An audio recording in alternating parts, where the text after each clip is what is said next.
Making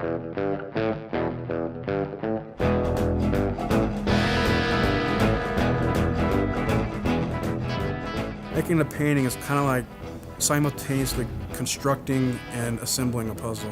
You have to create it and solve it at the same time. Sometimes a painting is also like trying to keep a train on the tracks, barreling down, and it can veer off and derail at any moment. I originally came out to California after I graduated from school. How I got started making a living with my art was I happened to be down on the boardwalk in Venice Beach, and I saw other artists down there with their art, and they're just on the ground, and I figured if they're down there because somebody's buying their stuff. So I just went out there and put it out basically on a blanket on the ground, and that was how I started making money with my art.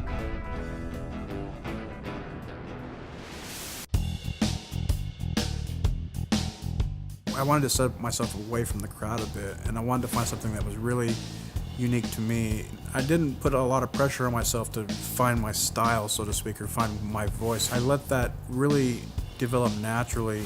One of the things that's developed in the style of my paintings over the last few years has been this runs and drips and sort of an organic chaos. And, it's almost a response where something happens in a painting and then mentally I respond to it. It's like having a conversation with yourself within the painting as you're making it.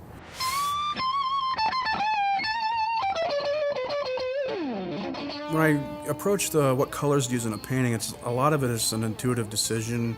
I just let things happen and I respond and evolve it through the painting.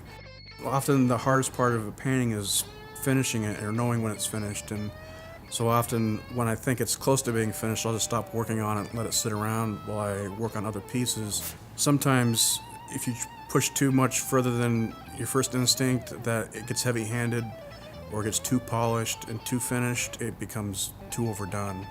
I guess the short answer is I like my cake to be a little bit raw.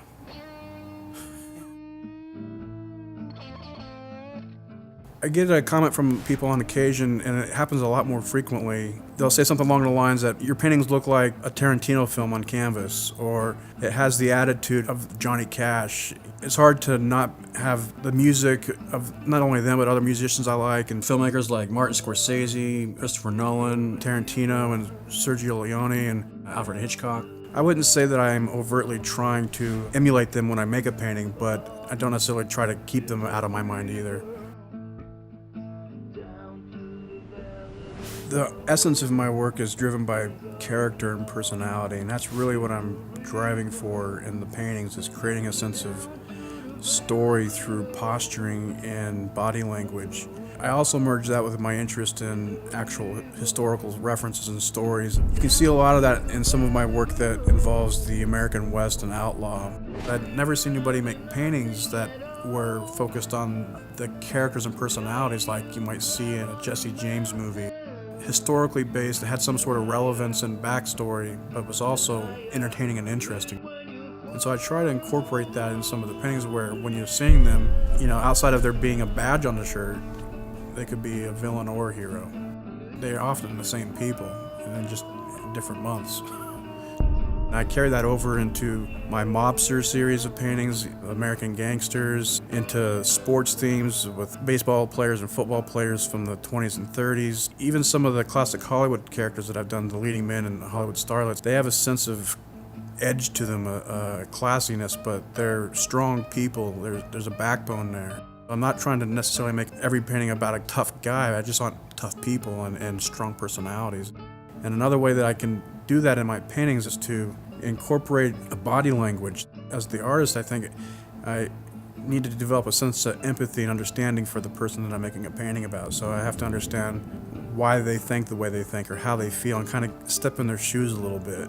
People who view it, they recognize it. They recognize if somebody's sad or angry or what their intentions are just by being able to see how they're sitting in a chair or how they're holding a glass or how they're maybe lighting a cigarette or something. When you perceive that in another person, you read more volume than you do if I was to try to explain it with words.